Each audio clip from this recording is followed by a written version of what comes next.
Alrighty, it is 4 p.m. and we will call the Tuesday, April 22nd Park Board to order, and we'll start with roll call.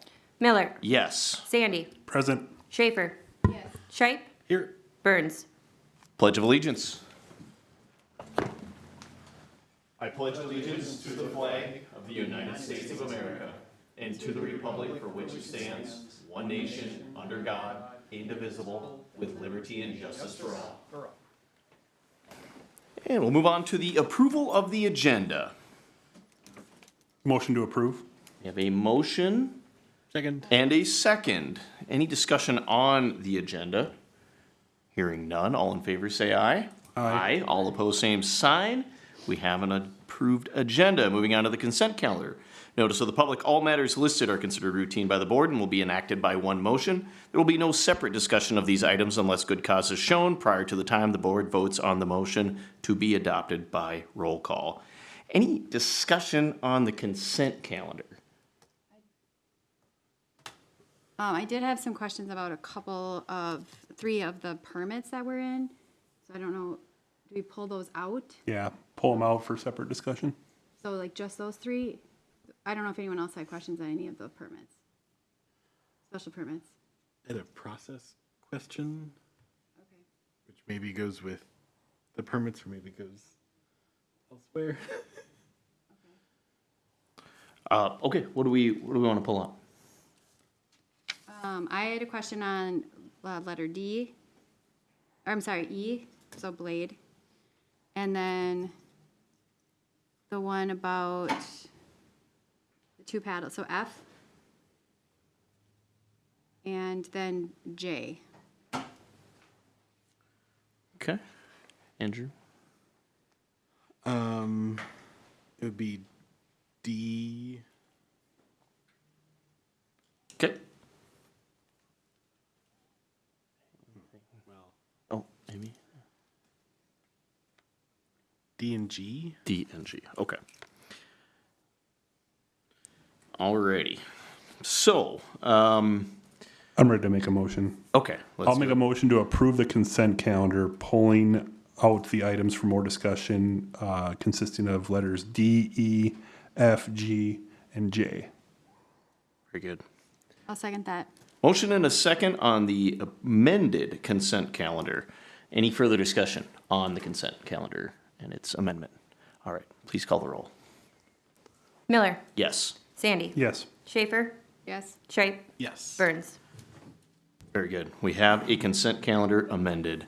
We'll move on to 6A then, or do we have to do those Yeah, now? pull Okay. items, yeah. Okay, we do have to do the pulled item. So we'll move on to then the approval of the Brainerd Night Out 2025. So we'll just do it in order. Thank you, Mr. President. Brainerd Night Out, I spoke to this gentleman and very excited about moving forward with this project. He's working with the police chief. The police chief is going to be providing some pizza. There might be a dunk tank, but they're working on that. And no, he's just super excited to bring something to, this is going to be at Memorial Park, correct? Lisa, do I have that? Gregory?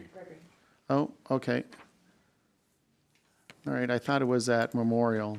So this is with the Brainerd North Association. Oh, okay, I'm thinking of a different night out. Pulsar, yep. Okay. That's Blade.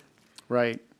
So yes, this one, sorry, I apologize, I confused the two different events. And is there anything specifically that the board is looking at, question-wise? My question on this one was, when someone wants to use a park, when are we having them fill out the special event application versus our facility reservation form? So that's something I know Tony's looking into as well, because essentially it's filling out the same thing. So Yes. what we have Civic Rec now is asking all the questions for it, and you can reserve online instead of calling. So it's something that she was looking at to kind of take out of the special events for park usage, because all the questions are in Civic Rec. And we can formulate questions specifically to ask more questions essentially.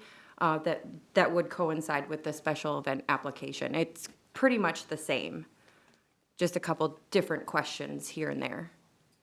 Yeah, I know we've put some limitations and terms in Civic Rec about facility use or, right, don't drive in the park, things like that. And so I want to make sure that this, and I think 2 of the yoga events later on, right, are getting that same information so that if something comes up, we're confident that they were presented with that before they held the event, and not like, oh, you did this thing that isn't allowed, but we didn't tell you it wasn't allowed. Like, that stinks. Really. Right, So, and that's the kind of thing, because I've been kind of catching some things along the way of where they're not filling out an event application form and not talking with us.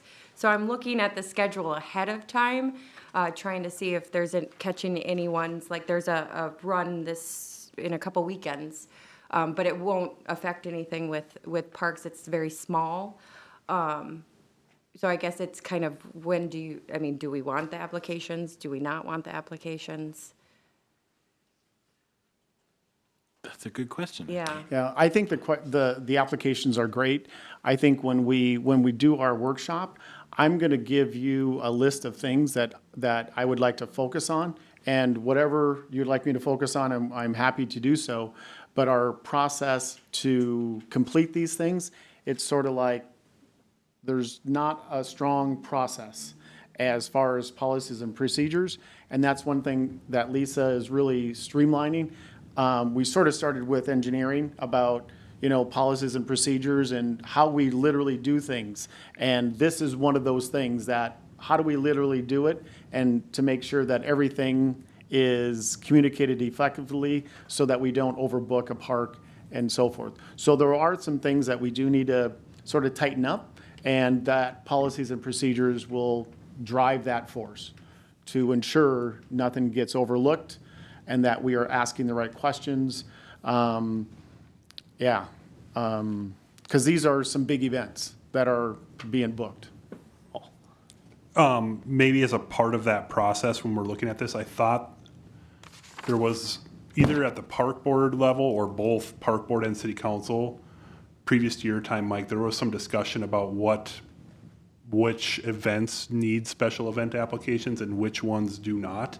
Right. And I think the decision at that time was the event application for larger events that maybe utilize more than just a facility at a park, and you're going to have, there might have been a limit, like threshold, a number of people that was set at that time, so it's probably something in the minutes Okay. that you're going to have to look up.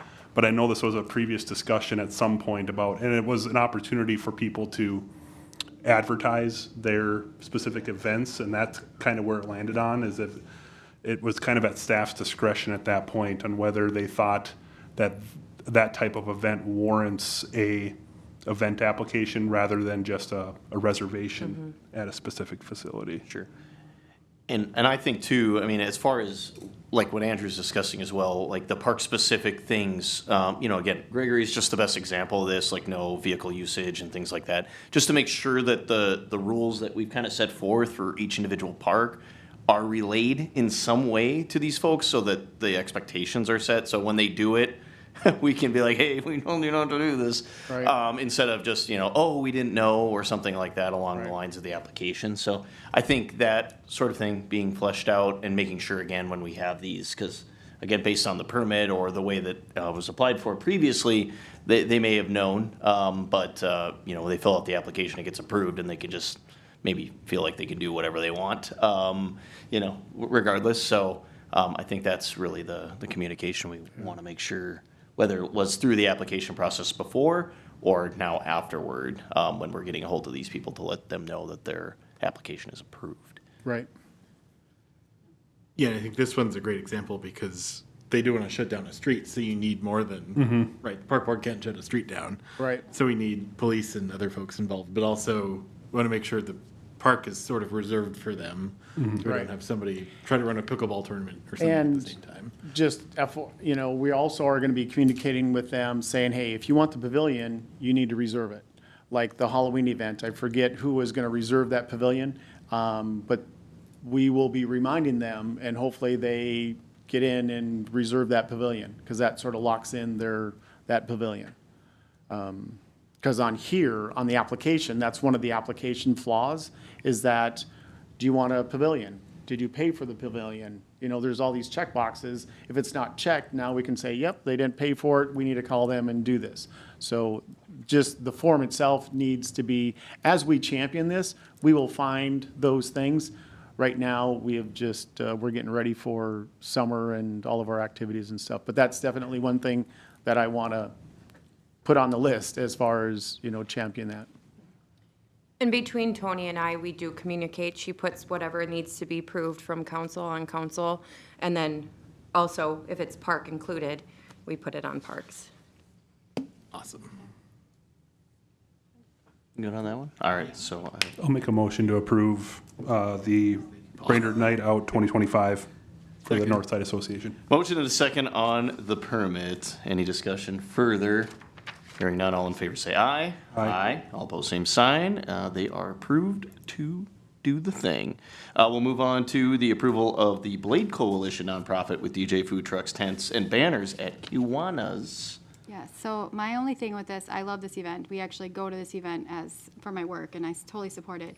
It's just that they put in for 3 years of reservations, and I didn't know if we could do that or not. Not that I'm not gonna approve it for the next 2 years, but I think it maybe should just be like a 1 year per time, and then she can put it in again. I don't know if you guys saw that, but Yeah. what are your thoughts on that? I'm with you. I like the idea of, all right, well, let's lock it in. It's a great event, that sort of thing. But you know, we have been, especially with some other permits, maybe permits that were a little more on the fringe. But we've limited them to 1 year and making them renew every year and having a conversation with us. So, Mike. Yes, thank you, Mr. President. Yeah, I 100% agree. Sometimes I don't even see these, and again, that's part of the process. I don't even sometimes see these. And so, yeah, we'll just be approving, if that's okay with you, just the 25, because again, they have to reserve that pavilion. We can't go into 26, 27 and reserve that pavilion. So we don't want to approve this and not approve the pavilion. So yes, if you would please, that would be great. And then Lisa has one more comment. And underneath it does state 1 application submittal per year. So they might not have seen that, and I can discuss that with them when I give them a call tomorrow. Some historical context related to this topic. This was set up this way with that checkbox for the farmers market specifically downtown. And that was a recurrent event every week. And so we didn't want them coming in with an application for so that's why that recurring event checkbox got put into place. And probably a recurring event. I think if we were going to try to be more specific, then we'll just say, okay, yeah, if it's, you know, Recurring event in the same year. in the same cadence. Yeah, I mean, you know, not annually. You need to have a new application every month. So, So I can make a motion to approve Blade for September 18th of 2025. Second.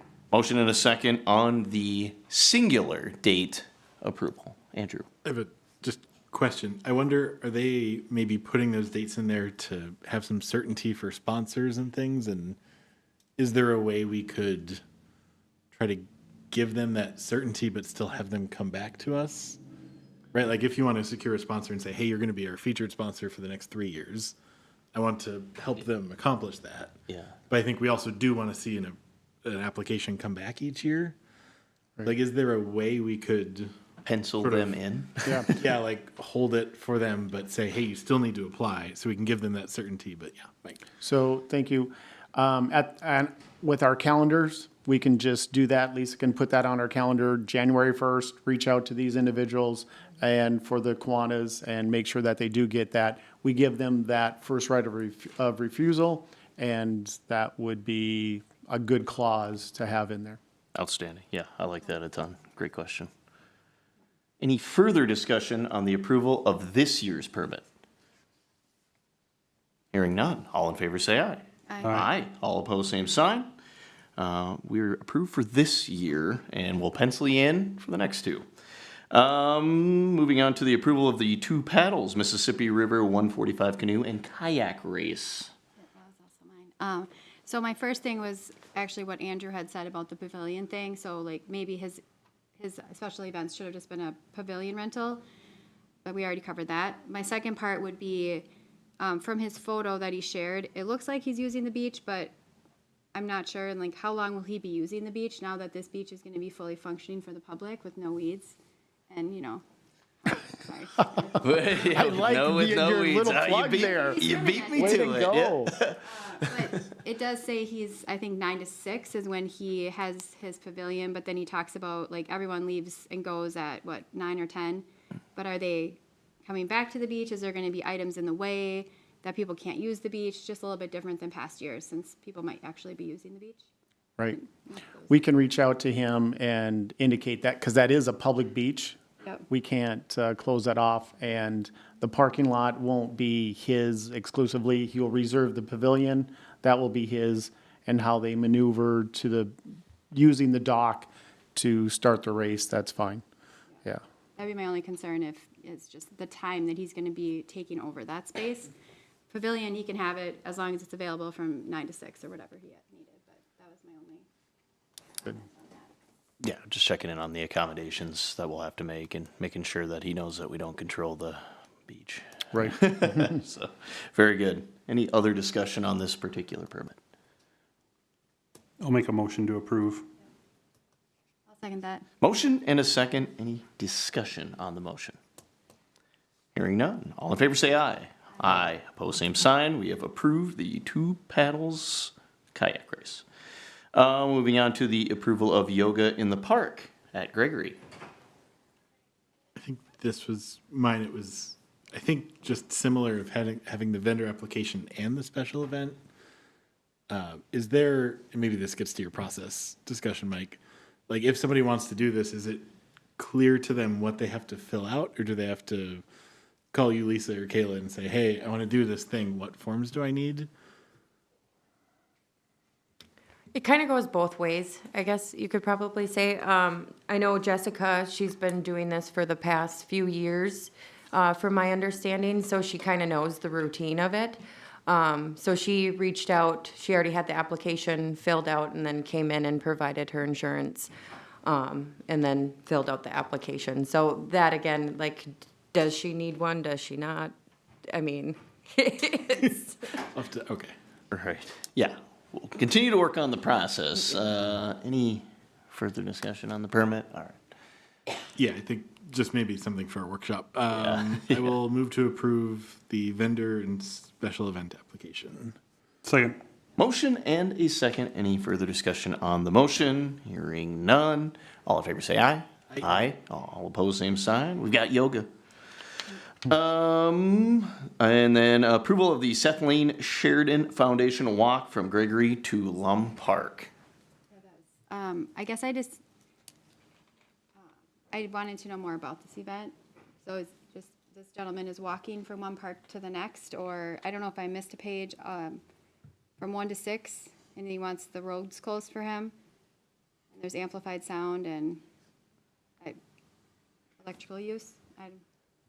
Yeah.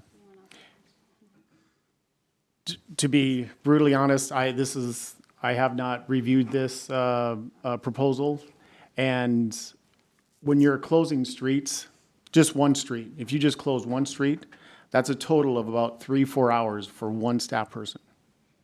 And so it's just hard when they want a slew of streets, and now I'm gonna have one guy dedicated the entire day. But again, my apologies, I need to find time to review these and to look more closely and to ask these questions right up front. Is there a route in this? There's no Yeah. So what I would like to do is take more time and review this, get with that individual, talk to them more about their specific route and what streets need to be closed. And then I can bring that back either on a special email or even on our workshop night. We could approve this. What's the date on this? The May 17th, yeah. It's already coming up, May 17th. Yeah, well, May 17th, that's, so at our May 6th workshop, that would give them time, just getting a route and so forth. Lisa, do you have anything to add? Yeah, there's no road closures. They're just walking across the road. They had talked to me, and I was advised, kind of asked them some of these questions. I was advised for him to talk to the police department if they would be able to have someone present. And I think it kind of depends on the amount of numbers of people. This is an event for addiction, sobriety, that kind of thing. I don't know how many amount of people, maybe like 50 that would be doing that walk through, and they would be walking across a road. And I think it is the highway, the main road, if I'm not mistaken. But it sounds like this is an event that Dave works with, a guy that Dave works with, that they've had it in the past as well. They've had a special event application filled out last year, and there was no police presence. They walked across the road by themselves. So no road closure, just walking from one park to the next. I know like sometimes when the city council at least has reviewed these applications, the police department does chime in on availability. There was another event that usually annually takes place. It's the walk between St. Andrews and St. Francis, I believe, where this type of discussion usually comes up about, can you guys provide assistance at least crossing 210? Because that one they have usually around 100 people. So you have a large presence. So I don't know, what our say is in that. I think this one would probably go to city council just because of the street closure aspect and would be discussed at a city council meeting. But if they're not closing the road, It would still, if it's using public rights of way and requesting any type of assistance at crossings, I think it would probably be a city council item. It's not in a park, and that's why that designation between what we're responsible for and what the city council likes to see come in front of them, I think this is probably one of those. I would agree.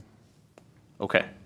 So, do we just need to make a motion to move that upstairs then, or? Yeah, I think we can make a motion for the use of the parks, which looks like it's gonna be pretty minimal. Yeah, looks like they're from the just meeting at one place and Exactly, moving and to so- another, absolutely, but, Yeah. I'll Okay, make a motion to approve it under that anticipation. I'll second that. motion and a second, any discussion on the motion? No. No, very good. All in favor, say aye. Aye, all opposed, same sign, and looks like we have gotten all of the permits handled for now. So we'll move on to presentations, the Community Education Annual Spring Presentation.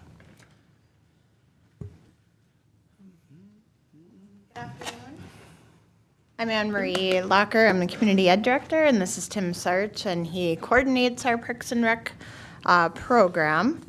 And I think this is the first time we've done a spring presentation. So I came here last fall and kind of shared last summer what happened with a bunch of numbers and different reports. Oops, excuse me.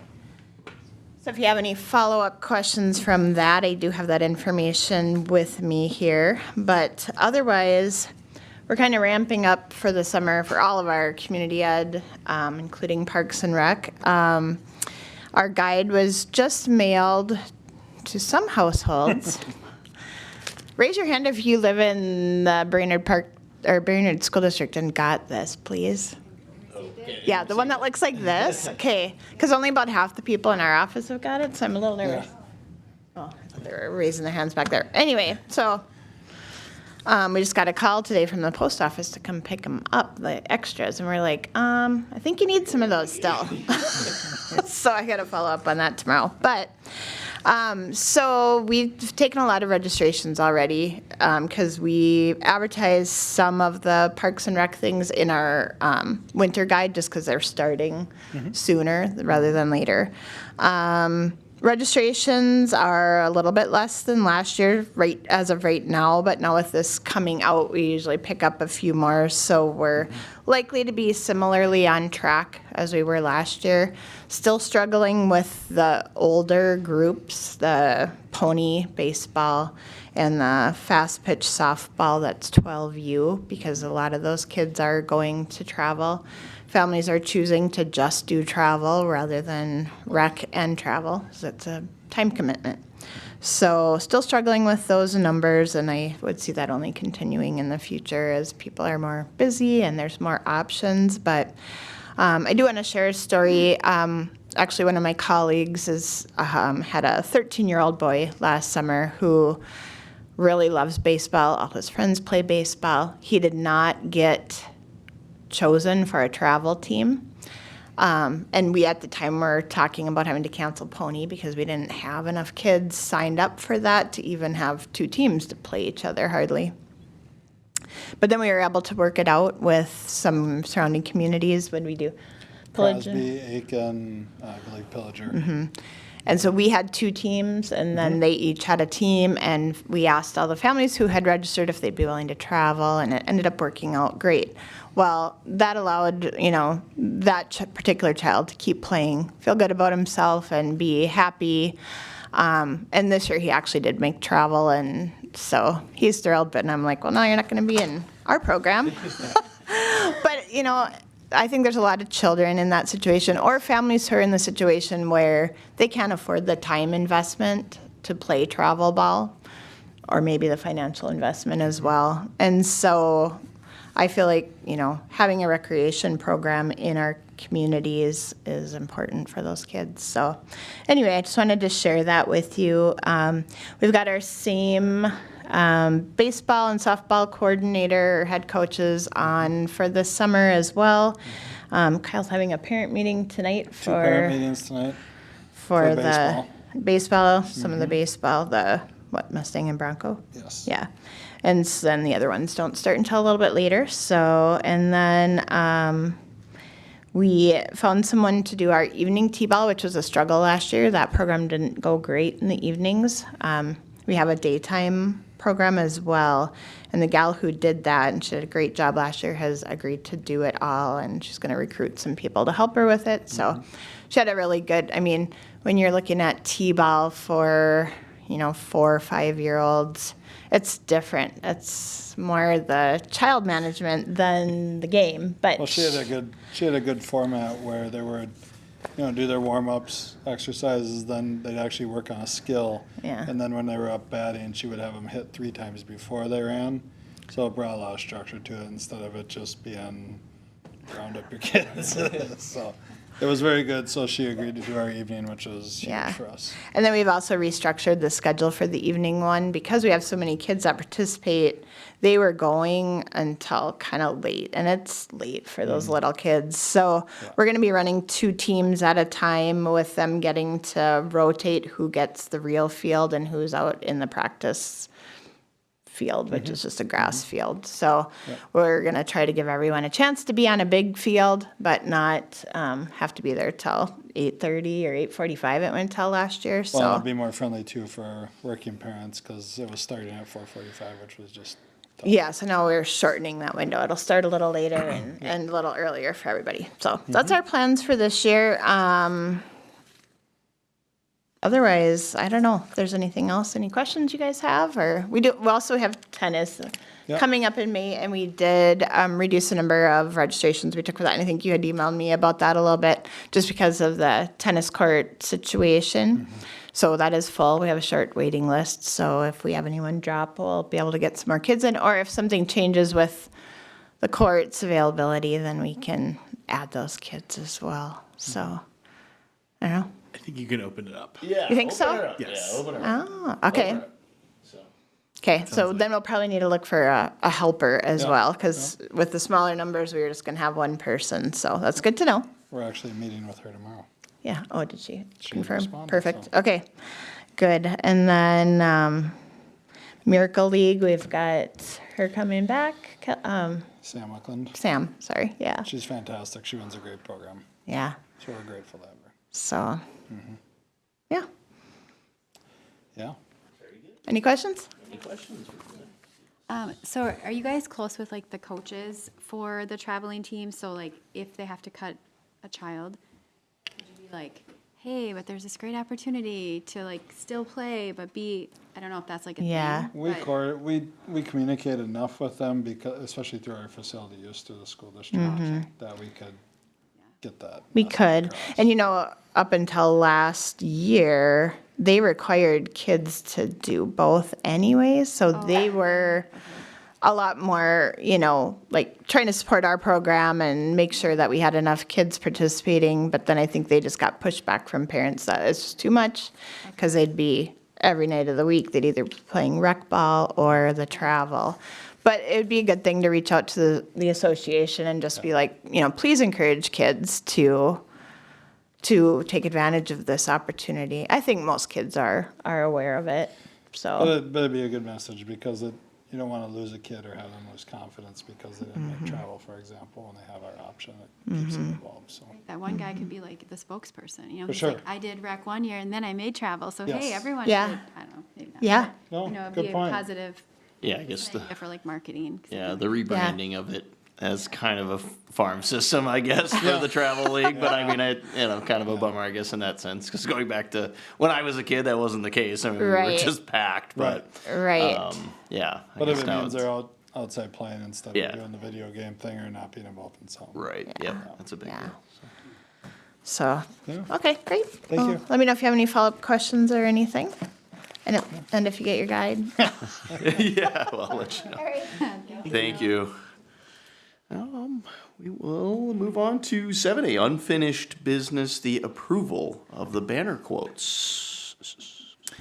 Yes, thank you, Mr. President. And in my email that I sent, that sort of broke out what is a firm standardized process, which was the size of the banner and a logo.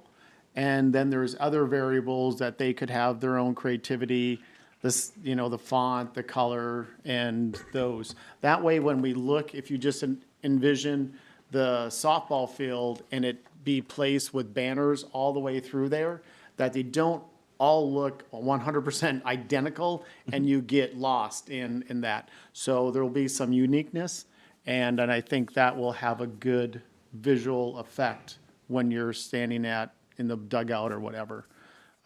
So that's why that distinction that, as we talked, we're like, yeah, we need to have a little creativity for some, marketers out there. Yeah, we don't want just brown everything, or Right. green everything, whatever it might be, the color schemes. I did want to share, because JD did leave some notes on this, so in case you didn't get to read his input, just get it out of the way here. So he said the easiest and cleanest method in my eyes is Minnesota Tees. Design is included and makes it easiest to sell to a client. The difference in design fee will raise any others above the price of Minnesota Tees. It's also a business located within the city of Brainerd, and supporting local businesses is a priority to him. So just wanted to share his input. What comments, questions, or concerns do you guys have for staff?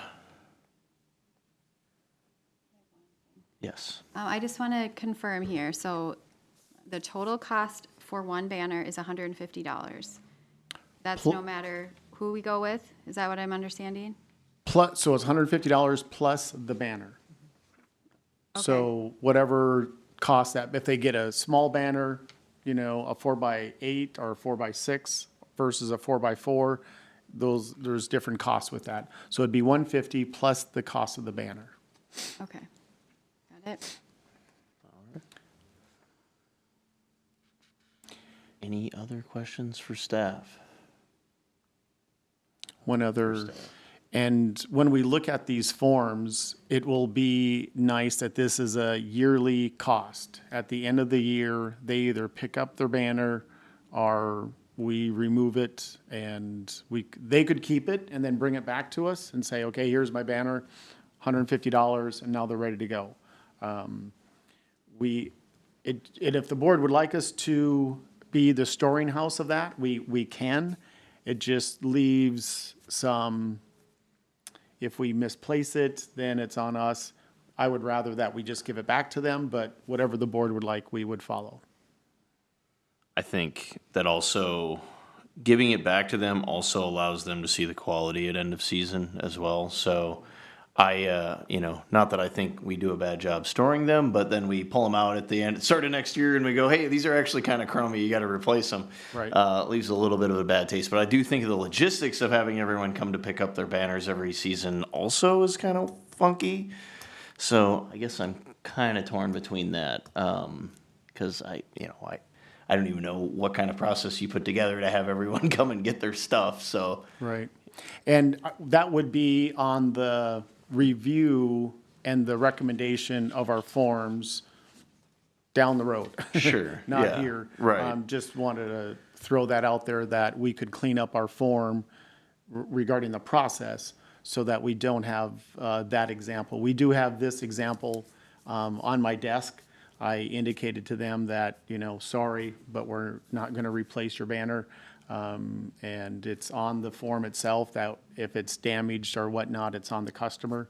And so I just want to, at the end of the season, I want people to know that. But anyway, that will be a later discussion. sure. So for right now, this is the process that we have. So I'm on board for Minnesota Tees here. I like the cost. I like the locality. I don't mind any of that. So my choice is Minnesota Tees here, just simply from the design standpoint. I know they do good work. They're the best cost for the people that are trying to do this, and that's really all I got. When I was looking over all of this, I mean, it's really boils down to, the material quality and things like that. I mean, it's got to be relatively standardized, and I just don't, if they're going to do the design free of charge, it does allow much more creativity, because again, in my eyes, conceptually, it's banners based on our color standards and typography and all this other nonsense. But, if they want to go out and get something else designed, it's more cost to somebody, so then there's more barriers this way. If they have something in mind, they can just go to Minnesota Tees, not be charged extra, and then have the thing printed. So that's what it is for me. I mean, I know a lot of these other places do the similar offerings, but Tees is coming in the lowest, so. And then, of course, we can always change that if it's not what we want in the future, or the quality isn't there, or whatever it might be, so. I agree, and I like the idea of having them take their banners at the end of the year. Yeah, I was gonna say, any fee. For the same reason, I think it gives them an opportunity to look at it themselves and say, not just staff saying, Yeah, it's just- your banner's crummy, come pick it up and order a new one if you want to do this again. It gives them the opportunity to look at it and say, do we really want to put this back up on a field fence representing our business? Yeah, totally fair. Very good. On the flip side of that, if we have the banner, is it an easier sell to them in the spring? Say, hey, we've got your banner, $150. You don't have to do anything. And the upsell. You get another year of advertising. Suggestive selling, yeah. The whole storing it thing. I see that, but Yeah, I mean, Yeah. how much space? 50 rolled in banners if we had 50. yeah.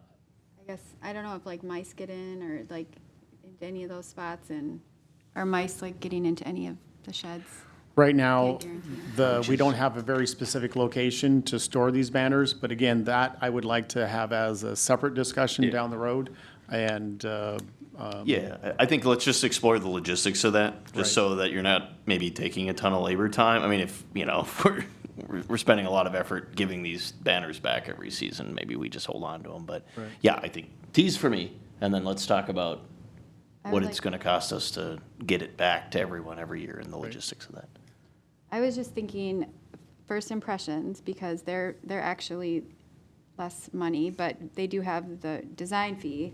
Now, are we assuming that everyone is going to need a design? Because I know we joked and said we can't, not everyone has a design person on staff, but what if they do? I mean, I don't know. If they already have banners, then technically First Impression also is just down the street. They're Yeah. local And- but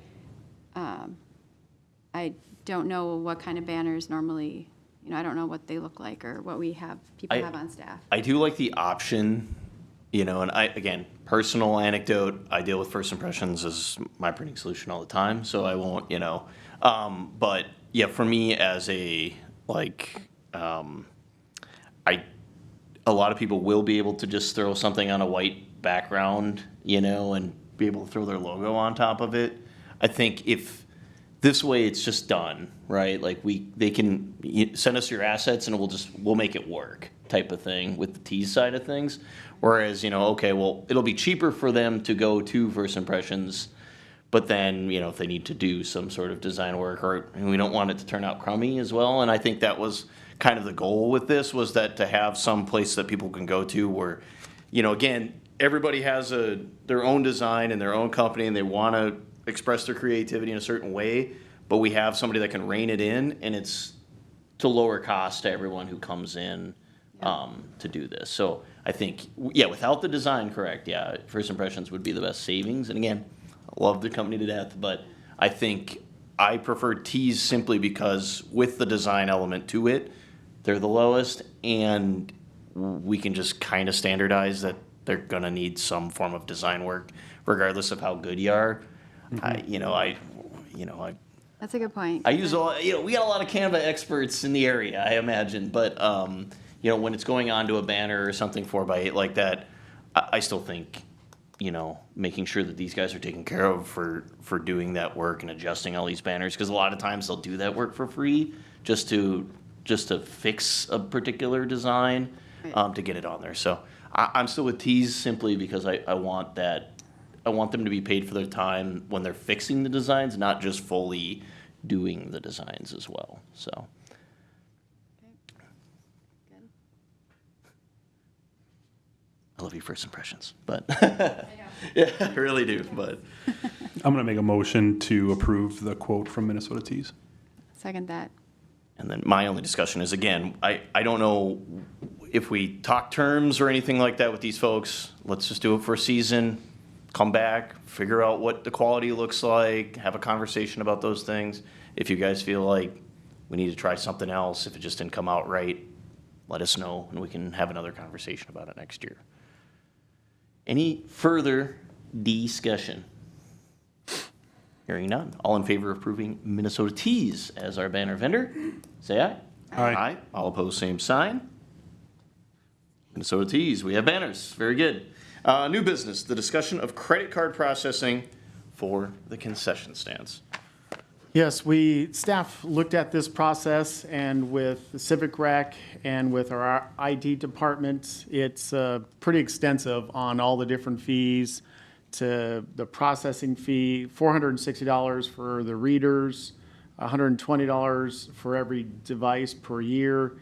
There's a list of fees associated with this. I thought it would be I thought it was a good idea, but when we really look at the minutia of it, there's a lot of fees associated with this, and even with a small purchase, we still have to add, what was it, like $198 per purchase for some reason. So I think our recommendation is just to continue doing what we did last year, still accepting cash and moving forward in that manner, if the board would so choose.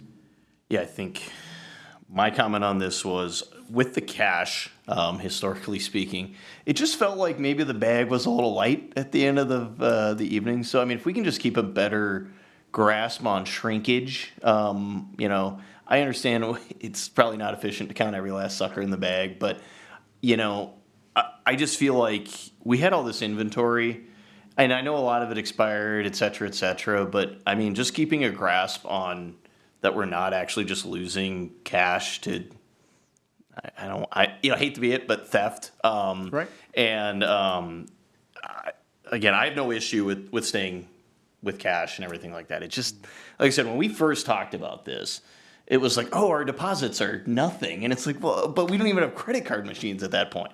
So, you know, we're moving all this product, but we're not. So, yeah, Mike. Yeah, so we've met with staff, and we've all discussed this at length. And again, policies and procedures are going to really tighten this up. And reviewing those policies and procedures with our staff that are out there and having cross checks and balances is going to staff will see our checks and balances and realize this is a business, and it needs to be held and conducted as such. I think just those little tweaks right there, plus also, we went from 200 items down to about 20. And so our inventory will be very focused and very deliberate. and our partnerships, there will be a win-win with that. Coca-Cola is helping with our free events, having drink events, beverages there. What's that? Like a table, a tent, and just helping promote the event. So they're stepping forward and knowing that they need to step forward also. So I think the big thing is just our standard operating procedures. Again, we're going to be moving forward with all of that. Okay. Oh, yeah, I appreciate the diligence, because, I mean, we're just hemorrhaging money, so. I'm curious now with the 20 items that are on the list, how many are actually like under $1? Or, I mean, couldn't we just have everything be $3 and up? Yeah, we actually looked at that. There's a lot of items that were cheaper at our concession stand anywhere else in the city. And so we are looking at this literally as a business. Good. And we're not going to overcharge. We can get a menu. I don't think it's in the packet, correct? We can send you our menu. We worked with Coca-Cola on standardized pricing so that we just didn't grab a price out of left field. And so these are standardized prices from their perspective. I mean, they know the market, right? They know the market. They have a lot of items that it's just not drink products. They have a lot of snacks and whatnot. And so we're leaning on them a little bit to help us with these standardized prices. Very good. Yeah, I'm stoked. Andrew? How many readers do we have? Staff? 3. And are we looking to buy more for this year? No, we're gonna stick with 3. No backup? Those are kind of backups already. 'Cause Yeah, I was gonna say, well, we only have really one functioning concession stand as it is, right? So. If you they're all want, we kinda- could get another backup if you want, but I think we're sufficient where we are. try Oh, to yeah, I was coming at it from the potential costs of the different processor. Oh, Like, yeah, if we wanted to buy another reader, that's a significant chunk of change, but. right. I think we're just sticking, I mean, yeah, just for clarity's sake, we are doing the current fee structure. We're continuing that. Right. And we're not moving on to the potential new fee structure. We're not exploring that any further. Potential fee structure. So you have at the top, the new fee structure would be, and then you have all those transaction fees. Are we sticking with the current fee structure then at the bottom? Or are we trying to move on to, Can you pull that up, Lori? No, I don't, yeah. Are you this- talking about? Yeah, on this handout, yep. Yeah, because I think that's to Andrew's point here. I think it means that we already have, the readers were approximately 155, so the 3 readers we do currently own were $155. Okay. Those are the 3 in our possession. Yeah, because the summary at the top is it can be switched to in-house. So we're currently at the bottom, and we're exploring the top, or are we? Well, we can. I know, Okay. obviously, at this point, Sure. I mean, concessions open on May 6th. Yeah. So trying to get something. Right, no, I just was, like I Switch said, to- I was trying to kind of more or less understand the handout, like, since we're not moving to, we're gonna continue to utilize cash. Kind of figuring out exactly what, like the breakdown and all that stuff was for. But that was, I think that's probably part of your question. Yes. Because, yeah, if we were buying more readers than the 3 that we already had, be on top for the second set, I guess. But, So again, just to clarify, these fees that are outlined here is when we use a credit card, that's what we have to charge, and that's what we get charged for the service. yeah, they from get the- whacked for 2.5%, minimum So of $1.95. Right. Yeah. So and that's what we'll have to do. Right. A lot of people are gonna be, well, I wouldn't say a lot, some people are gonna still be doing cash. When we do have a credit card transaction, this is the fee that will be associated with every credit card transaction. The current fee structure, not the new fee structure. Correct, yes. Okay. Yeah, and I think that's just, I mean, without context, kind of looking at it was like, okay, well, 2.5%, is whatever, but then if we just move into any major credit card, they're at 3%. So I was, like I said, I was trying to figure out, but it wouldn't be a minimum fee of $1.95, it would just be 3% on the new structure. Okay. Very good. Yeah, I guess my concern is the current fee structure is essentially, so if we have a $5 purchase, you have to pay $1.95 in fees. And we're taking, with the potential new fee structure, it's about 45 cents. So we're just taking $1.50 of a resident's money and funneling it to a third-party company. Yeah. Correct. And that feels real bad. I think that's just, it's not a good look for us. It's not how most companies in Brainerd operate. I realize we're late in the game to like switch this year, but I think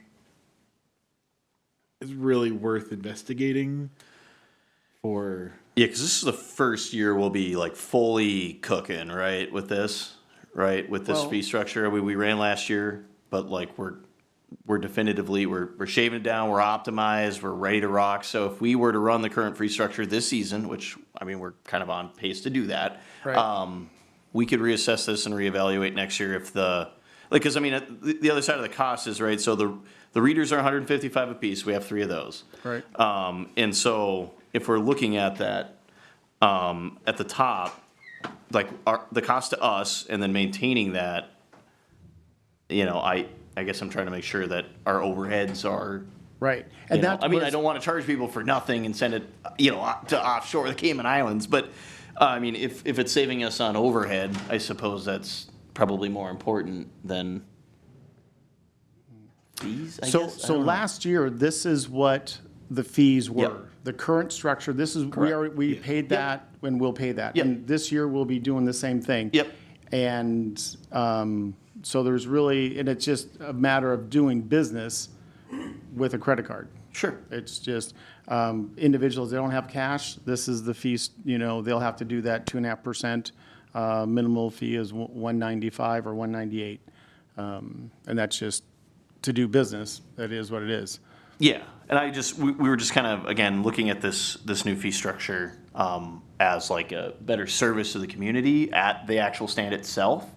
So, I mean, because, yeah, to Andrew's point, if the minimum transaction for all payment methods is 30 cents, and then 3% of a $5 transaction is only, you know, 15 cents, whatever, then they're only paying 45 cents instead of $1.95 on all transactions, or on, you know, again, most major credit card companies. So I think, you know, as far as service to the community at the stand, to the summary's point at the top, it is certainly, this fee structure is better.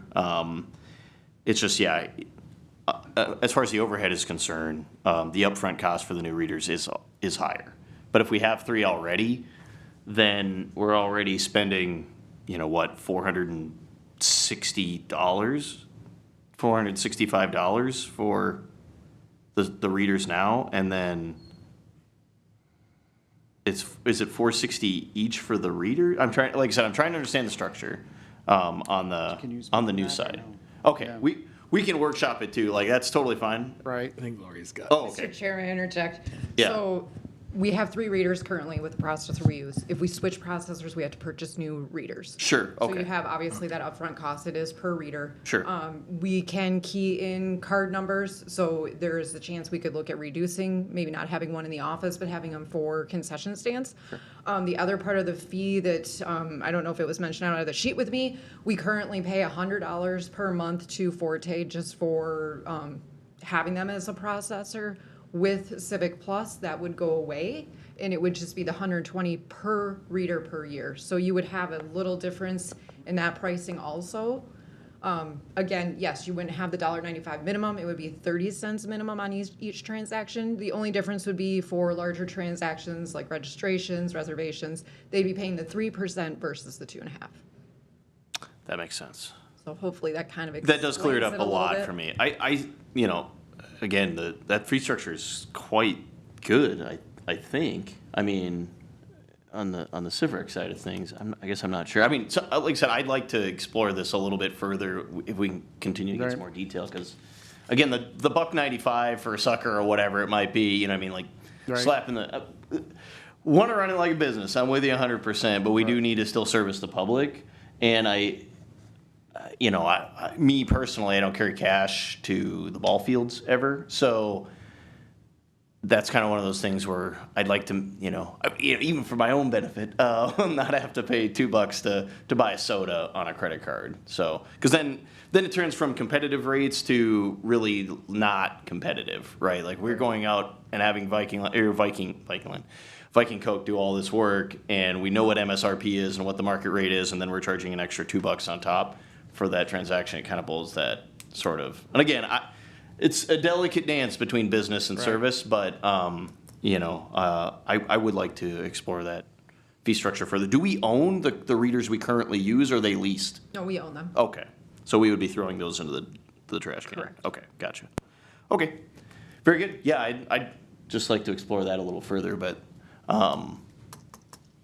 yeah. Could that be for next year? Yeah, we don't need to do a swap on it right now. I mean, it's, again, we're gathering more data on actual how much we're using, and we're changing the menu. So when we're trying to split test things, we don't want to change too many variables, or we won't know, what actually works and what doesn't. So, if we shrink the menu by 90% and then change the credit card structure, we might see a decline in sales simply because our credit card structure's changed. And so we want to know if our inventory, if it makes an impact based on our offerings, or if it's because we've changed the fee structure or whatever. So change a variable at a time and try to fix that, I think. All right. Apologize. Any other comments on that? I saw the sheet. I thought it was neat when I read it early on, and I didn't really have a lot of context to it. And so I think this is really worth exploring Yeah. for the public specifically. Maybe not so much for us, I guess. We're gonna make a little less money, but the credit card company is gonna make a little less money. I think that's kind of the big deal. So Forte is making all that. yeah, they're raking us over the coals. Any other comments or questions about? Okay, yeah. So the monthly fee right now, we pay $100 every month because we are charging stuff all year long, or is that just like what we have to do? It's just Forte's policy, so it's for Okay. anything that uses a credit card within Civic Rec specifically. Okay. And right, so then when people like are renting a pavilion, they're also using the same system. Correct. So that's okay. I wasn't thinking about that with because I'm like that fee, but that makes sense. That's not a lot if someone's renting like a campground or something. Okay. Yeah, and a 2.5% to a 3% increase isn't that major, but we are paying $1,200 just for the usage of the system a year. So I don't know. Again, yeah, junking $465 worth of terminals, I guess, sounds bad, but I guess in the long run would save us a little bit of dough. So very good. Yeah, I think one of the rates is good for campgrounds and teams registering, right? Like 500. But we're operating on cash still. Correct. It's just as good as money, so they could just bring it in. Check. Oh, Money. yeah. Yeah, we can. Yeah, bring it in. Yeah, I'm just saying, like, historically, I think Yeah. this rate's been great Yeah. because until last year we didn't have cards at the concession stands. Yeah, and yeah. now it's a more popular touch point for people interacting with the parks, and I don't Yeah. want it to be, wow, I can get a Coke for $2 at Holiday and it's $5 at Lum. Yeah. Not Lum, whatever. Yeah, Memorial. Yeah. Yeah. Sunday at Lum. Yeah, right. I'm getting what you're spitting. I think, yeah, cash, great. Current fee structure, fine. Let's explore the new one. Okay. Yeah, could we bring this back like October after seasons are done? Thank you. Very good. I think that'll do it, right, on the credit card processing. That was just a discussion item. So, we'll, Motion for that, or you got it? Yep, we're Okay, good. cool. alrighty. We'll move on to the workshop discussion. 8B. Yes, thank you, Mr. President. And so May 6th, I was reaching out to the president and discussing a possible workshop to review some priorities for the park board for staff moving forward. And we just thought we'd take a few hours and just really hammer out some high-level stuff that would be important for the board. Some things for the staff, we need some clarification on a few things. We put together like a little agenda, Lisa put down some topics, and I just thought that would be good for us to sit down and talk openly about a couple priorities and projects moving forward, and regarding master planning and so forth. Very good. Yeah, we're no stranger to a special meeting, so I think a workshop would be outstanding. JD's comments on this, date needs to be in May. And he is concerned about the number of items and length of time. That was his only comment, on that particular topic. So I think the workshop's great. I think, all of the conversations, that you have listed in topics are things that I'm concerned about.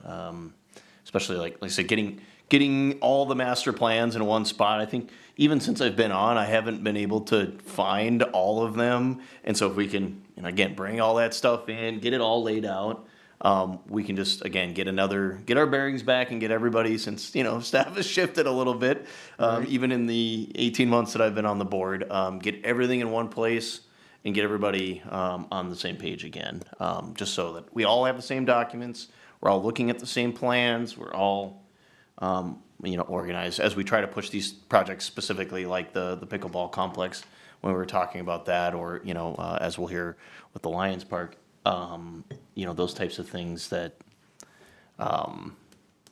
we just need to all be kind of on the same page for. So I'm totally in favor of this being done on, what did you recommend, the 6th? May 6th, correct. May 6th, so.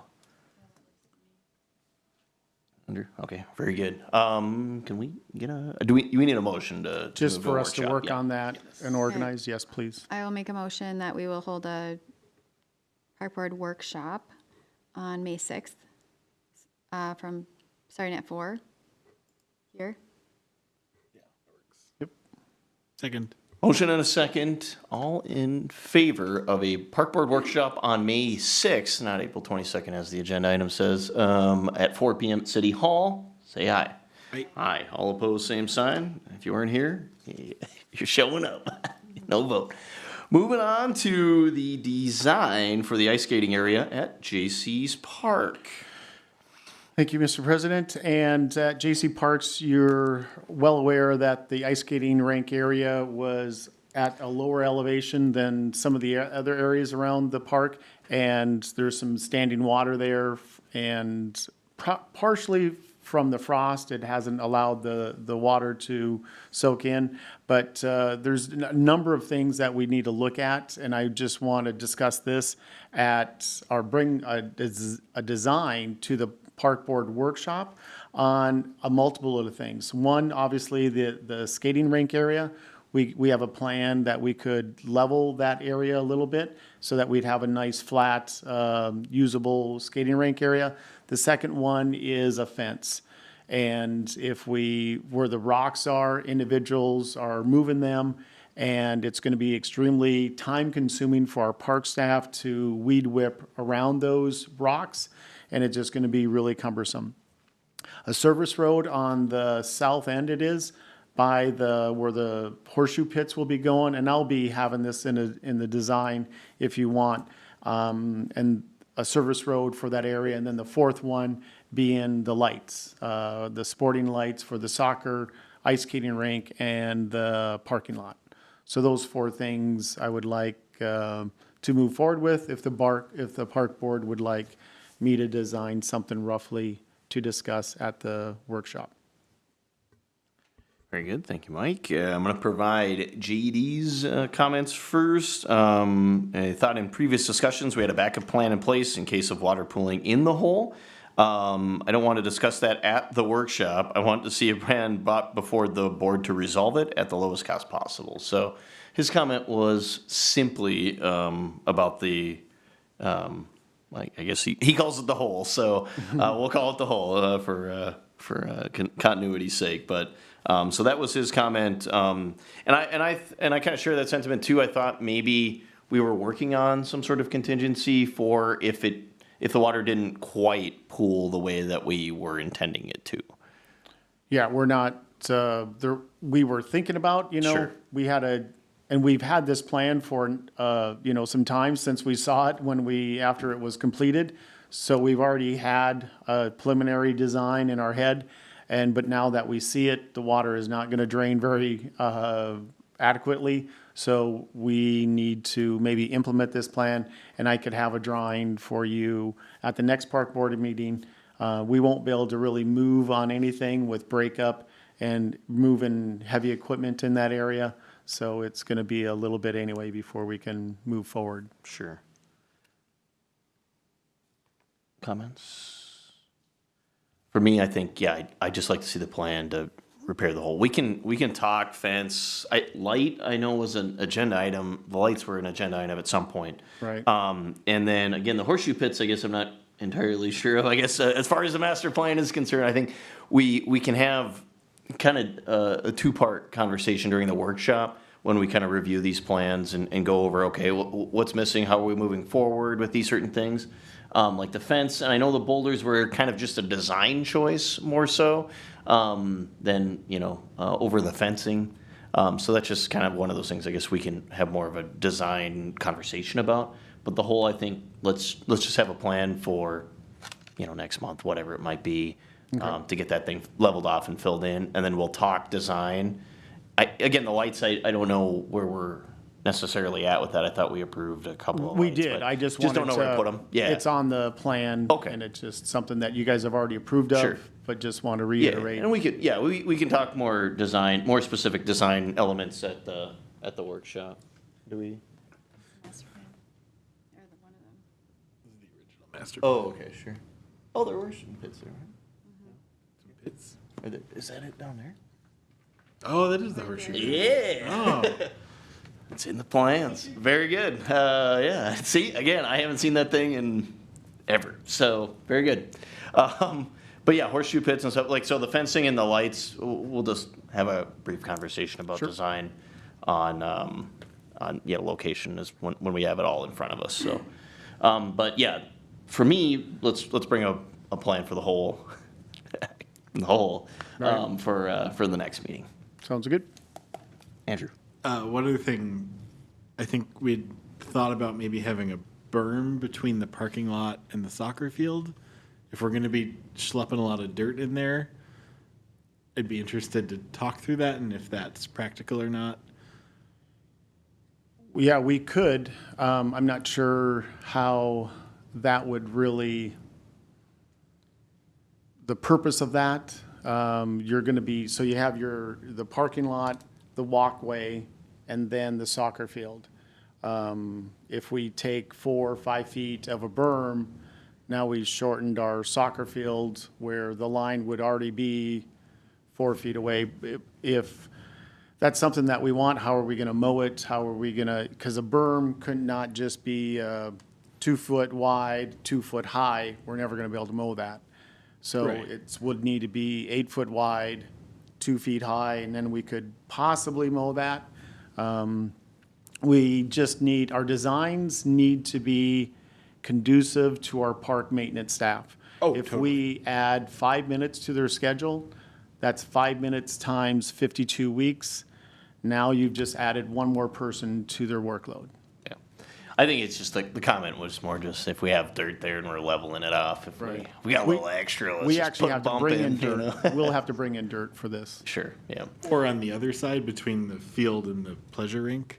Yeah, there actually will be, so you'll see in my design, the soccer field is at one elevation, and it's gonna come down probably a foot, and then it's going to go level for the ice skating rink area. So there will be a little change in elevation coming down, correct?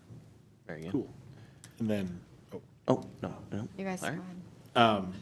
is there any like error or omission thing we could take back to Widseth and say, hey, you designed a pleasure rink that becomes a swamp in the spring? The only thing that we could be, the elevation that on the paper is, I think, on the actuality, if we went out and measured this with a transit, it would be probably close to 6 to 8 inches lower in reality versus the design. Do we really, in my opinion, let's just go fix it. And they didn't do, we checked off on it. They gave us, contingency, a walkthrough. We had that opportunity, and now that's, we could if the board would really want to. I would not recommend it. We're gonna have to be in there anyway. Good. Any other comments, questions, or concerns about the whole? The J.C.'s hole. All right, motion for the plan, I think, yeah, for the, Make a motion to look at your staff's drawings at our park board workshop on May 6th. Second. and then, I guess with that comment then, yeah, so for the design side, the rest of that stuff, and then the plan for filling in the hole next session. Okay. I Yeah, could so we bring can it make a to- formal, because we're gonna spend money on the filling of the hole, so to make a formal, to approve the plan to fill this thing in, to be brought next meeting, I think is what we would be looking. Okay, Right. so I'm going to make a motion for staff to provide us with a design and plan to fill in the J.C.'s hole, along with looking at the new design plans with the fence and the parking lot and the horseshoe pits and the lighting At the workshop. Yeah. and possibly a berm. Second that. All right, motion and a second on the amended motion, we got that? All right, very good. All right, any further discussion on the motion? All in favor say aye. Aye, same sign. We are moving along and filling the hole at J.C.'s. Folks, don't worry. 8D, the discussion of the pickleball complex at Buffalo Hills / Lions Club Park. Yes. Again, a little change in the discussion, I suppose, but, yeah. Yes, we have the Lions Club member here, and thank you for coming and talking to us about your ideas at Buffalo Hills, and I'll let you take the mic and talk about that. Let her rip. All right. I will try to be brief. I know you guys have been here a long time already.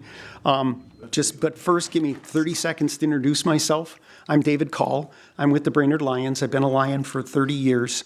And just as a matter of information, the Brainerd Lions Club is the oldest active Lions Club in the state of Minnesota. So we've been around a long time. We've partnered with the park board on all kinds of projects. And excuse me, while we've done things with Gregory Park and with Mills Field, and our focus has really been out at Buffalo Hills Park. And we've helped build a pavilion. We helped put in the softball fields and the fencing. And recently we were out there planting trees. I think a couple of years ago we ground out stumps. So it's really been we've sort of adopted that park. And we continue to think that that's an underutilized resource for the city of Brainerd. So we've provided $80,000 already to the city.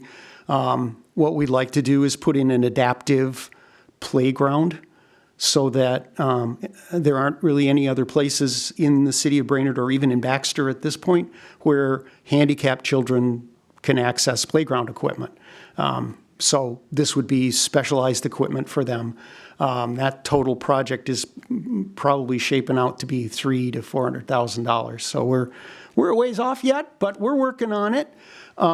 We recently had a meeting with the Lakes Area Pickleball Association.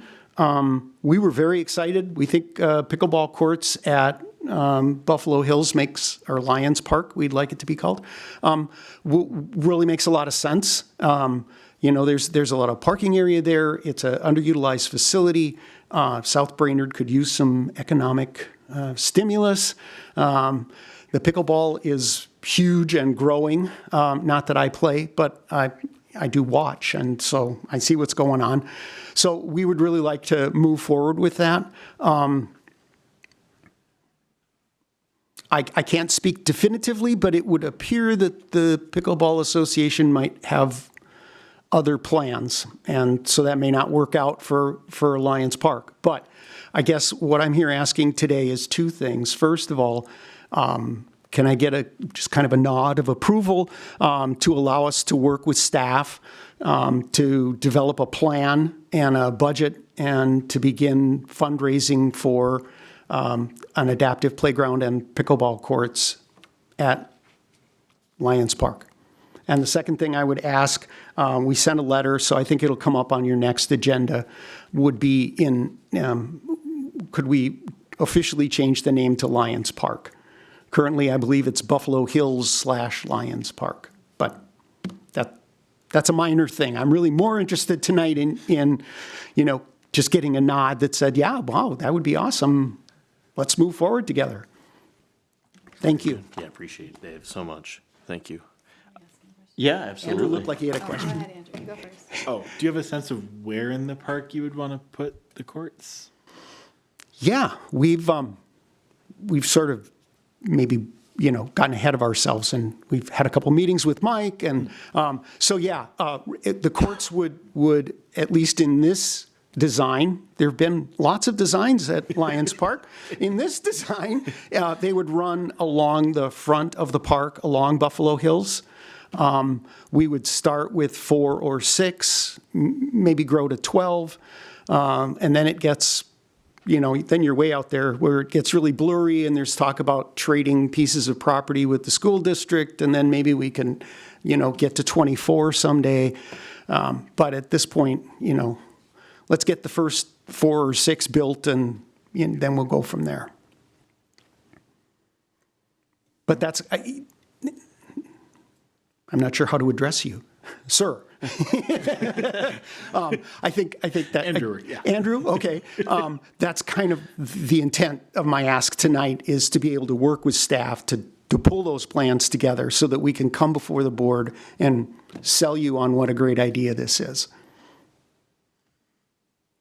Okay, my question was going to be about, I think you guys came here before and we have already let you guys know we would support the playground. Yeah. Yep. So, I mean, so really tonight you're just asking us for support for the pickleball along with that, right? Or Yeah, just continue? that is correct. Okay. No, that's correct. Okay. And this time, I think we're asking, so we asked permission to do this, and you guys were on board with that, and we started putting money away for that to happen. And then we began to realize what a huge project this is. It's not 80 or 100 grand, it's going to be 300,000. And so we're going to need to be able to do fundraising, and so we just want to make you aware of that we'll be out getting money.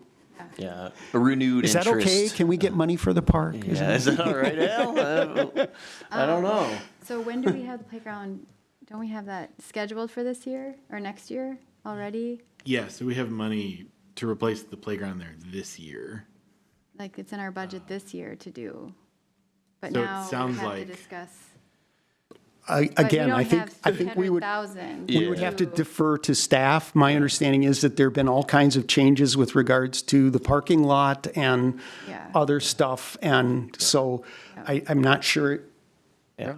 Yeah, well, yeah. That would be a just discussion, Yeah. because we'd have to, before we replaced, obviously, the playground, we'd want to make sure the plans for future pickleball courts weren't exactly where the playground's going to go. Yes, ma'am. So, okay. And if you're envisioning handicapped folks using the playground, they need a way to get there.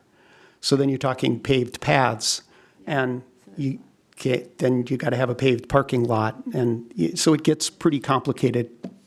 Yeah, I mean, the parking lot is going in, like. Yeah, the right- gravel is, yeah. Gravel. Starting, oh, right, And, you're right. yeah, and I will say I was in attendance for the meeting as well. So, a lot of the conversation was, obviously, the playground is in the plans, right? I mean, we've got it there. And then, the money we have already for capital improvement is there for that as well. I mean, some amount of money, right? So it's really, again, coordinating with staff, getting, the renewed interest for an adaptive playground, which, again, I think we're all still fully behind that based on, the conversation we've already had about that particular playground. It's just, again, the planning and the logistics of making sure everything lines up. I think the pickleball side of things, again, we'll continue to have the ongoing conversations and try to get it to fit to plan, and we can certainly talk about that during the workshop, as I think we already have on the agenda item. But the renewed, getting some head nods and saying, we are still interested in getting you an adaptive playground in that park. I think the general consensus is still there. So I think my concern with that is, as we move to a gravel parking lot, we're now putting an adaptive playground where the parking lot and the path to the playground is not accessible. Help me. Right. So with this motion would be the approval of the Lions Club to go out and get grants for multiple things. One, a paved parking lot, an adaptive playground structure, and pickleball complex. And when we talk about adaptive, all ability playground facility, at this level would be the size of like a basketball court. It's not going to be what's currently there, a very small one. This would be quite large and would take up a footprint. And we would, again, look at the master plan. Master plans, by definition, are designed, they're not written in stone, because again, 5 years ago, no one had pickleball courts in their parks. Now they're everywhere. That's how flexible master plans need to be. And so it'd really be those three components: the ability to go write a grant, and the grant would encompass the parking lot paved to the playground structure itself, and pickleball complex. Do you want to, and then there was also a small discussion on the actual, that legacy trail, if you wanted to encompass that. The Lions Club have a strong, that legacy of them and how they've come to be and how they still stay in form and get new members. That legacy trail would be somewhere in the park and would carry on their legacy by signage and getting the general public knowledgeable about the Lions Club. So there's all those components within that. And again, we'd have to have a master plan that would move forward in that direction. Yes. And I just want to play devil's advocate here then and be fiscally responsible. So so excited about this money that you would be sharing with us at Lions Park. Yep. But how will we, as a park board and city, look at all of these new things in our master, like in our 30-year budget, or however, we got to think about that too when we're doing it, because we're already the money is tight, and so we're going to have to like relook at that too. And I know, Andrew, you can speak to the budget better, but I just want to throw that out there. And this is so exciting, but again, what happens when something happens? I know you guys will be able to maybe provide $10,000. You guys are good about like trying to support that way, but if like we need a new roof or something like that, we got to think about those kind of things as we're adding new structures to our parks. Absolutely. Just a long-term maintenance sort of thing, because again, heard my you- time on here, there's a lot of focus on what do we do in 30 years and how do we cover the costs for those. So just kind of something to keep in mind as we build a $400,000 structure, how we intend to maintain it. Would the board like this to go to the city council to ensure they're okay with it? Because you're absolutely right. If whatever you pay for this structure, within 30 years, you'll be paying that same amount to upkeep it. I guess, I don't know. I mean, if Dave was here, we could ask him what he would Yeah, suggest, but I think we're still in relatively, not early stages, but we are just at that point now where we need to find out how much it's going to cost, what we need to do logistically. Again, there will be some savings because we're turning it to gravel already on the parking lot side of things. Like, what is it going to take to make an adaptive parking lot, walkways, and the playground?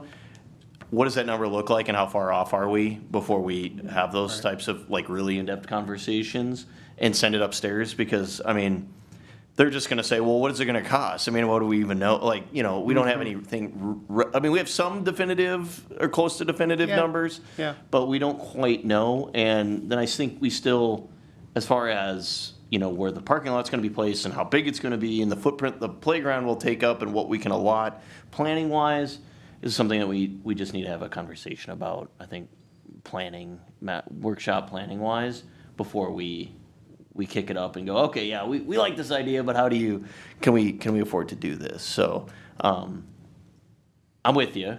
We do really want to focus on long term, but I think we can still figure out planning in-house and make sure that it fits the bill. Because again, the playground's promised, but the pathway and the parking lot, we have to make some decisions on, and then even going one step further and saying pickleball.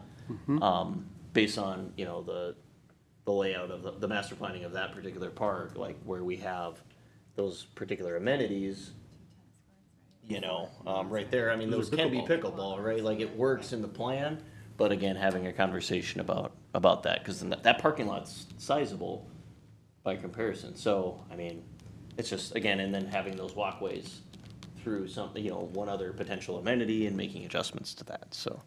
Mike?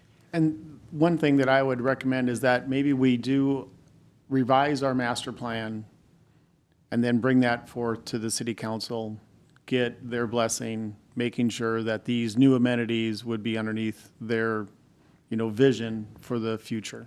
And we can certainly provide that in our budget conversation later, Right. because, again, we're gonna be presenting the budget, and we're gonna say, look, this is what we're doing, Lions Club's kicking in a bunch of dough, et cetera, and this is, what the plan looks like now, and here's how we're gonna support it. So I think that's an Right. excellent point. I'd like to have a foundation before we go Right. upstairs and say, hey, we got another $400,000 amenity, we need you to kick 3% in on every Right. year, so. So I would just recommend that we do a master plan after the master plan has been approved of by city council, because these amenities are large amenities. After we get approval, that is when we allow the Lions Club to move forward with grant writing and so forth. You could do some preliminary research, and there's a lot of preliminary stuff that you could do. You'll need that master plan anyway to submit to with the grants. Yep. So if we could just get direction to look at the master plan, we could bring, I don't want to add anything more to the workshop. right. So maybe just next month, we have a preliminary or just another design Yeah. to look at. Yeah, because the playground is in on the plan as it sits, and the parking lot is there, I guess right now it's just gravel, but, basically the only thing that needs to be amended is to get a pathway and then a paved parking lot into that spot. So I don't think necessarily if we were to approve a plan like that, there isn't much. For the playground, or the adaptive portion of it specifically, excluding pickleball. Yep. But even on the pickleball side of things, we already have tennis courts in place there on the plan, so it's just kind of. They're pickleball courts. Oh, they are pickleball courts. Yes. Well, very good. We're basically just already there. Right. So yeah, just a few touch-ups, and then and bring that back to next month. Perfect. Yeah. My hesitation still is one of the strategies we're looking at to kind of combine some of our maintenance is to have centralized parks focused on a theme. So Okay.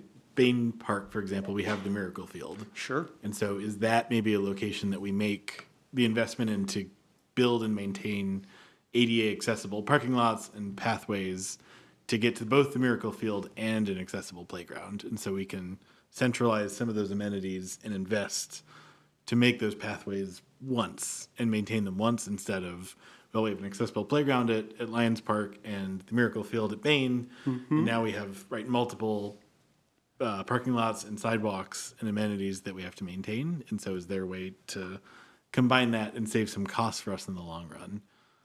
So I think that's kind of my hesitation with this is, yes, if we get a grant to pave the parking lot and pave a trail to an accessible playground, that's excellent. But maintenance-wise, we're committing to a larger amount in the long run. And I think that gives me pause, even though I very much want an accessible playground. That's the tension for me is, Sure. I want this to happen. I saw the article on the Riverside accessible playground. I'm excited about that. But as a board, we have to try to make the best use of the funds that we have. And so that's where I have some pause here is there a way we can make this happen, but maybe at a different park that has some better long-term maintenance for us? So I guess that's maybe something I'd want to talk through at the workshop of, there's demand for an accessible park, You're interested in doing that at Lions Park. Yep. Riverside PTO is doing it at Riverside, which is near Bain. So does that make sense for us still anymore? Lions is farther away from Riverside, so. Yeah. Yep. But Things to talk about. Yeah. yeah, love the I don't know. pickleball. I think Okay. that would be a beautiful place for Yeah. courts, and that'd be awesome. All right. Thank you. Thank you so much. Thank you. Thank you, Dan. Just one more discussion, if I could, regarding, I totally understand your aspect, Andrew, regarding that all abilities at one location. The nice things, when we're looking at adaptive and all abilities, you want it across the board so that there, things of this nature are incorporated in all abilities throughout. So it's just a little different of just a switch of a thought to have all ability access to playground structures across our inventory. Again, there's no right or wrong approach to this. It is just a perspective. So I just want to throw that out there. And I think the other part of the conversation from the association as well was that a paved and fully paved path to like the pickleball amenities and the playground is kind of a twofer, because a lot of the clientele that play pickleball also have to kind of scoot a little to move to these amenities. So it kind of lines up really well on both sides to have paved path, and then it's of course across the street from a place there where a lot of those folks do have some mobility issues as well. So it does kind of as far as the neighborhood is concerned, it does apply a lot of that accessibility to the neighbor side of things as well, and to again promotion of the pickleball sport. Since a lot of our play group is of course all ages, but there is a very targeted demo locally. So that was one of those kind of conversations from the pickleball side as well. So the association. Cool. Exciting. Well, again, appreciate your time, Dave. Thank you so much.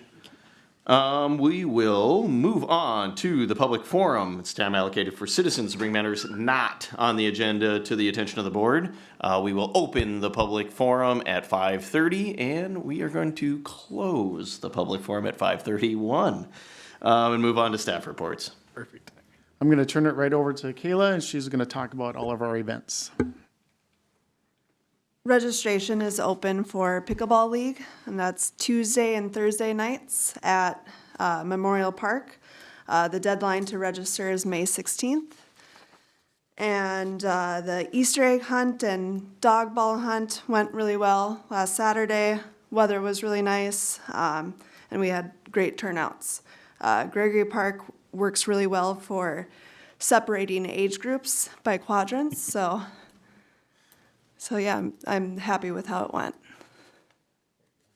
was packed. Yeah, what JD said. Yeah, I will. Yep. They're board members. Sure. Yep. Any other staff reports? Nothing else? That's it. Oh, I love it. We'll move on to board member reports then, and I'll start with what JD said because it piggybacks off that. I want to say great job and thank you to Kayla and staff for the great Easter events. I felt both events had great in all caps attendance and were very well received. I would suggest that the park board explore securing a sound system, microphone, and a couple of speakers. It's a great problem to have that our events are becoming so well attended that we need to begin using amplified sound for everyone to hear. I'd like to see staff spend some time focusing on how we ensure that our parks have the best appearance to them, and we have luscious green space and healthy green grass throughout our park system. The first impression when citizens and visitors arrive at our park should be amazing, and it starts with great curb appeal. So, great sentiment there, and I think it's the same thing. We share the same sentiment. Is that the park system is really how we is our wares. It's how we display our community to people. Without anything organized, and I'm the same sentiment. Again, we're moving in. We're still in April, so the green grass thing, it's maybe a little early on in that, but I do like that curb appeal, and it is our wares. And so moving on to me. The doggo hunt was awesome. I really, it was incredible. And then we started kind of talking to the pickleball thing kind of evolved over the course of the day. They met on Sunday. We went to that meeting. What was it? Thursday, Mike? Yes, Thursday. And a lot of conversation. They were pretty heavy on board on Thursday, but then they spoke to their board on Sunday and have basically organized a much bigger plan for Trailside Park. So again, ironing through whether or not Park Board actually has jurisdiction over that anymore, if it's been dedicated as parkland, is probably something we do need to explore before we give them a thumbs up. I know, again, Chris, the vice president of the association, sent a letter with a lot of their intent and things like that, like what they want to do, how they want to run the programming, et cetera, a lot of things that maybe we would have liked to see when we're talking about Gregory. But if that is an option, if Trailside is still our thing, we shared the sentiment last month.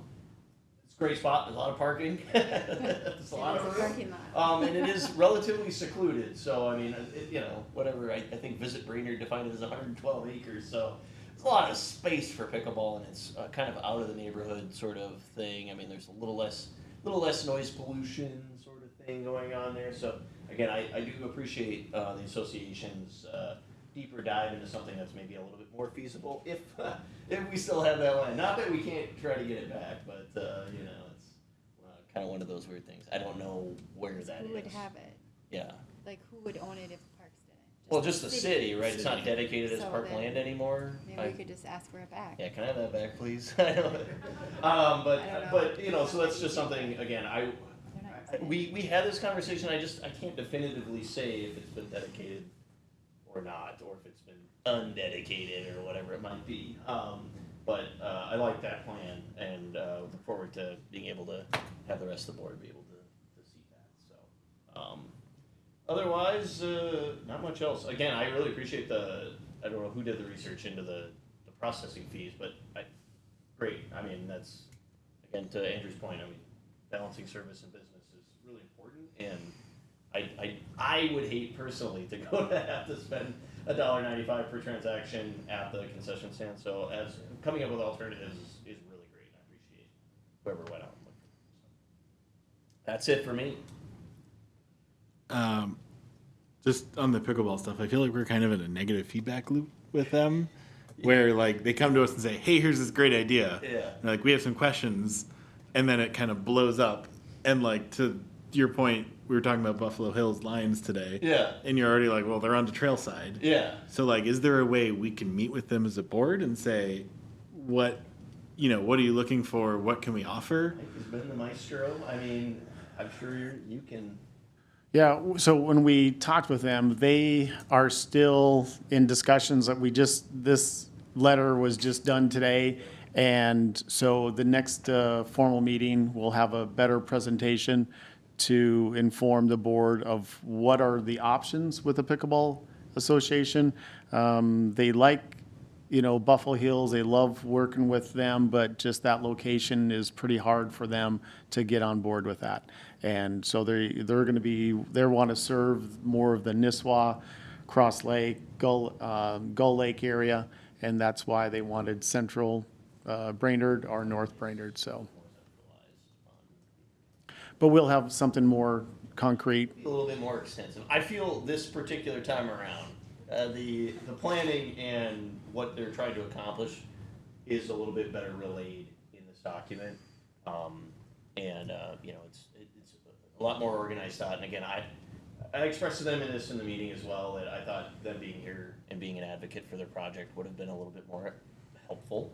And so I think that led to, because Chris couldn't be here tonight, he was attempting to be here, but could not make it in this evening. So they put together this document for us to relay some of the intent, so they can present kind of the idea a little bit better and have a little bit more, again, with the programming and the reason why and all these other things, so that we can have a little bit better understanding of it and understand, like, hey, these folks are pretty serious about getting this done and like ASAP. And yeah, it does seem very like, okay, all right, Gregory's not gonna work, let's move on. Okay, no, and so again, this is a little bit more definitive and was kind of a conversation that kind of came up through the meeting about Buffalo Hills. So. Yeah, I want to be a partner with them. I want this to happen. And like learning about, we need a paved surface. It's like, we have a giant parking lot at Memorial that we actively don't want. Yeah, right. So like, can we turn that into a pickleball court and a skate park and have parking for you still? Like, just being able to understand their needs and then fit that into what we have in our master plans. But Yeah. sounds like you're on it. So. Well, I mean, look, I'm just an advocate of the project. Like I said, I like the community getting involved in a lot of these things. It's just, where does it make the most amount of sense? And that was something that we talked about during that meeting as well, was where does it make the most amount of sense? I mean, Buffalo Hills does make sense because they're across the street from, a care facility. The neighborhood's more acclimated to probably the pickleball style of sport than maybe even softball on that side of things. And when we move on to tournaments and talking about those types of conversations, it's literally next to the only hotel we have in the city. So, it's one of those conversations that where does it make the most sense? And, again, coming up with that and then doing Trailside after we already had a conversation was like, maybe you have something here. So going further down that rabbit hole. But yeah, I totally understand your sentiment there. It's just, for me also, is spreading out the amenities across the system, and having Memorial have literally everything would be kind of a bummer because they already have pickleball courts. And so, when I sat down and thought about it too, it was just like, where do these make the most amount of sense? Is it the middle of kind of nowhere near Beaver Dam Road next to a parking lot? I don't know, but if they've got a good plan for it and they want it to go a specific way, there's room for discussion. So Cool. Yeah, also want to thank Lisa, Kayla, and Lori for looking into the credit card processing and meeting on that. That was really helpful, and excited for some possibilities there. Yeah, Easter egg hunt was great. 10-month-old was not up for eggs, but we got a photo with the bunny, so it was a success. He looks very mad, but the photo exists. Then I wanted to thank Deanne Barry. I know she's retiring, but she put on concerts in Gregory for years. It's made it a really fun Thursday event in the park. Go walk the dogs there, listen to some live music. It's just feels like summer in Brainerd, and I appreciate everything she did to make that happen. I think that's it. Well, I'm just excited about everything that we're doing. It's really great, and you guys have like a lot of great events planned for the upcoming rest of the year. I think it would be great to see a little bit more like social media. I know you guys do, like I share and interested in like the egg hunt and the ball hunt, even though we were out of town, we didn't make it, but like getting out when things are green and showing people, like when maybe show them JC's, but do like a live. I don't know what the rules are, but like show them, hey, have you checked out this new park? Or no, not the whole. Okay, we'll watch out for that. But just like anything, like the kayak thing, I know we tried this last summer a little bit to get like a photo contest or whatever, but maybe you guys go out there one afternoon and just like show people how it's done, and do one of those like fast forward things or whatever, just like more, just like real live things that are happening. And I know obviously it needs to fit into your day, but I think social media is a really big piece that we're kind of missing out on. So if that's possible, but yeah, that's all. no weeds or anything? I'm not going to bring up the weeds. I'm going to bring up the weeds. Where are we at on the weeds at Lum Park? Where are we at? We have a contractor scheduled to go out there, and we met with the ski loons, and we briefly talked about them maybe helping. They're going to be going back to their board and talking a little bit more. But we do have a contractor going out there. It's just extremely expensive. Yeah. Yeah. I mean, this could just change my life, right? 30 years of not being allowed to swim in that water. My mom would probably still be against me going in that. So, so I just, anything that, again, I can do to assist, certainly. I really want to see that happen. Like, that would actually make my day. Okay. So, but yeah, we'll keep bringing the weeds up every month. Yeah, thanks. Yeah. Kind of forgot about Yeah, I didn't. I never do. I went down there. Actually, it looks great down there. I don't know if you guys, yeah. There was super Yeah, it looks amazing. There was some cracked slab or concrete on the walkways down, but I like that the little wall thing next to the pavilion's gone too. That thing looked great. And yeah, the shade structures are kind of neato. So yeah, no, I think looks cool. Yeah, and I saw where we could do more beach expansion. That little kind of debris area on the other side, but yeah, We're slang terms for everything at the parks now. The pool, the debris. Yeah. Yeah. It's very technical. Yeah, it is very Yeah. technical. Yeah. Right. Move to Yeah. Go move to adjourn to our workshop on May 6th. Second. Motion and a second. All in favor, say aye. Aye. All opposed, same sign. We are adjourned to the May 6th workshop.